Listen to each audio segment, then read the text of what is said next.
All right, like the mayor. I am coming right out swinging.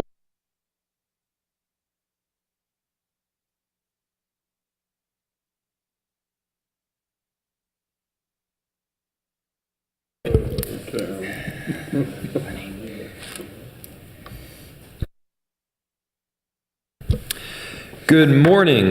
This is the regularly scheduled executive committee meeting. The date is June 3rd, 2019. My name is Jacob Fry. I'm the chair of this committee. We do have a quorum, and I'm joined by council members Gordon, Jenkins, and Johnson. Let the record reflect that we do in fact have a quorum. We have two items on the agenda for today. The first is the plumber's salary schedule, and the second is the appointment of Director of Regulatory Services. Let's go first to the plumber's salary schedule, and I understand we do have someone here to present. Ms. Davis. That's right, thank you. Good morning, Mayor Fry, Vice President Jenkins, and members of the Executive Committee. I'm Labor Relations Director Laura Davis, here to seek your approval for a wage adjustment for an employee group which until very recently was represented by a labor organization. For approximately 40 years, the Plumbers Local 15 Labor Union represented the City of Minneapolis employees in the Waterworks Maintenance Unit of the Public Works Department. Those job classifications include Waterworks Service Workers 1 and 2, Commercial Meter Worker, Residential Meter Worker, and Foreman. The city's most recent plumber's contract expired on December 31st, 2018, at the end of last year. At the end of January of 2019, Council for Plumbers Local 15 petitioned the State Bureau of Mediation Services to withdraw its status as the exclusive representative of those job classes, in which we have a total of 63 city employees. Later that day, upon that request, the Bureau issued an order that Plumbers Local 15 would no longer be the certified exclusive representative for those 5 job classes at the City of Minneapolis. Accordingly, the former members of that unit became non-represented. This group was not included, however, in the non-represented wage increase approved by Council in March of 2019 because we had reason to believe at that time that the group may affiliate with another labor organization, while at that time Labor Relations and Public Works leadership were assessing how to address the terms and conditions of employment for that group moving forward. So as you may recall, the vast majority of city employees received a 2019 wage increase of 2.5%, less the cost of steps. And had a contract been negotiated with this group, that was our targeted wage increase. The total cost of that increase would be slightly over $110,000. Accordingly, today, we request that you approve an increase to the salary schedules, including longevity, by 2.5% for all classified jobs in that non-represented group, previously known as the Plumbers Bargaining Unit, and this would be effective February 3rd, 2019.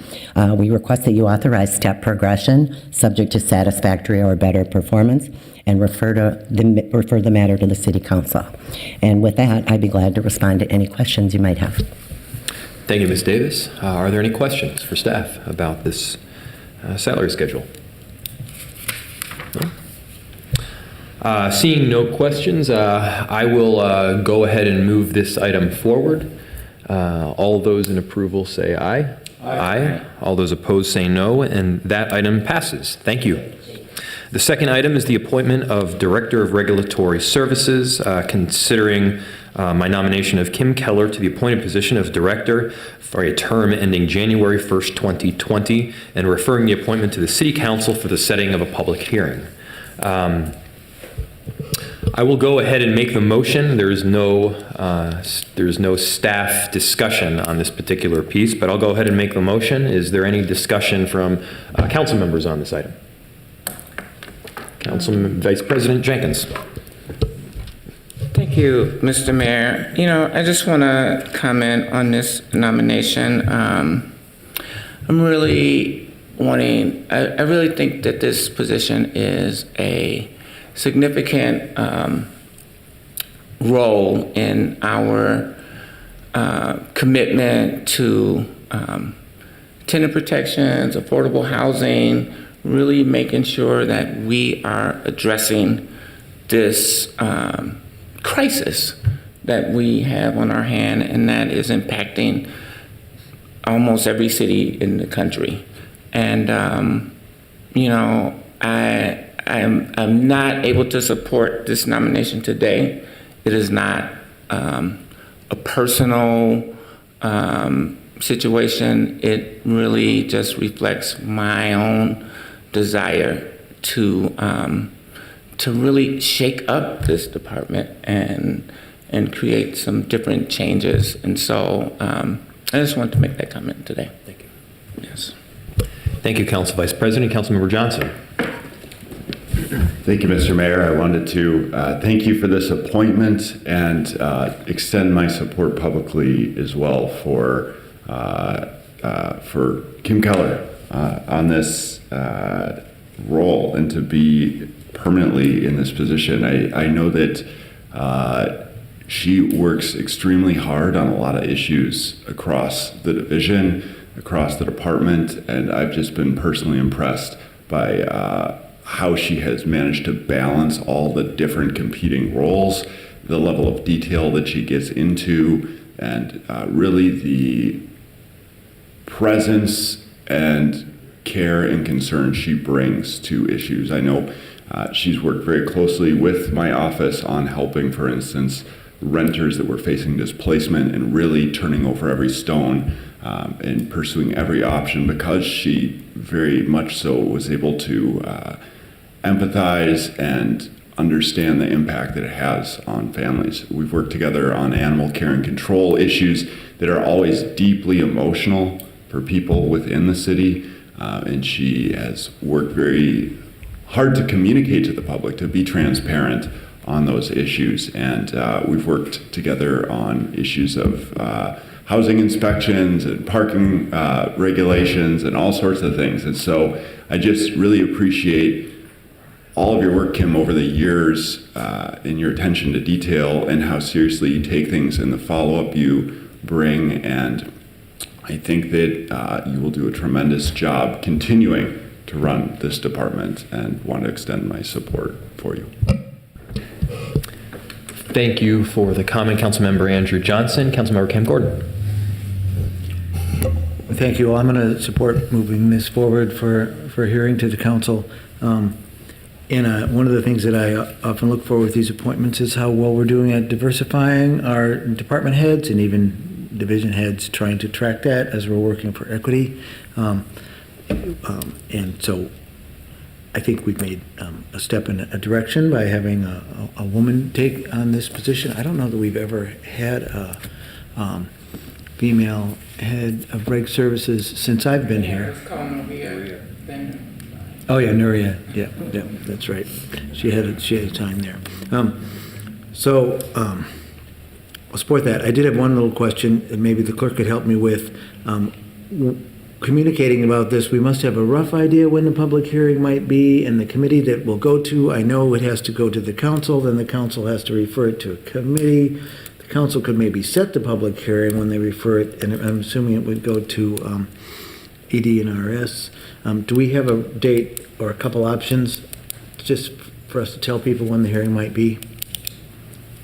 Sure, Mr. Chair, Councilmember Gordon. It is up to council on Friday to determine the exact schedule, but my understanding is the rough schedule or the plan laid out is that council would refer it to the Economic Development and Regulatory Services Committee, which is currently scheduled for June 11th. At that committee meeting, they would set the public hearing for the following cycle, which would be Tuesday, June 25th. So that's when the public hearing would occur, and then it would be forwarded to the next council meeting, which is, I believe, Friday, June 28th. Thank you very much. That's very useful. Is that correct? July? Yes, July 12th. The July 4th holiday is in there, so that throws it off a little bit. But yes, Friday, July 12th. Council President Bender. Thank you, Mr. Chair. Glad I was able to make it for this time in the agenda, and just want to voice my support for moving this forward to the City Council. I am disappointed that there were no City Council members involved in this process. I think since the departments do report to the Council, it is important to make sure that myself and my colleagues have a chance to shape the process and understand who else was considered and how that all went before we were at this moment. And so I think Ms. Keller is doing an extraordinary job leading this department, and I'm very excited about her leadership. I've never, this is only my second term.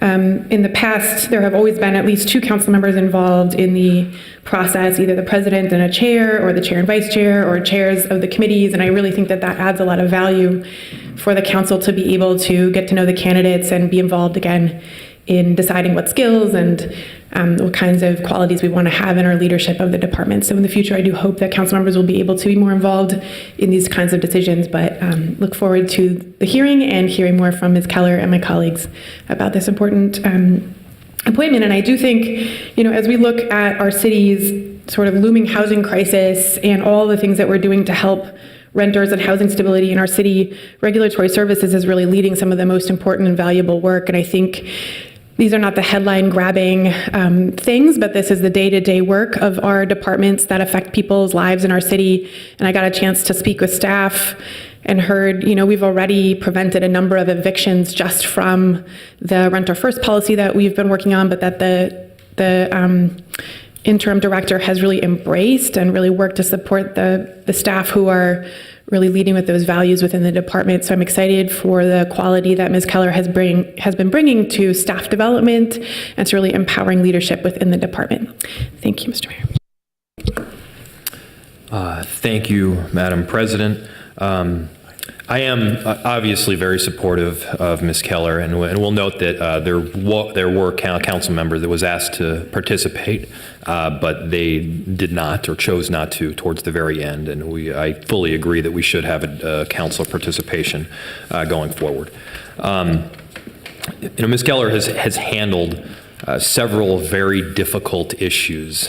These issues in regulatory services are complex, they're inevitably controversial, and they require the road mapping, in some cases, many years in advance.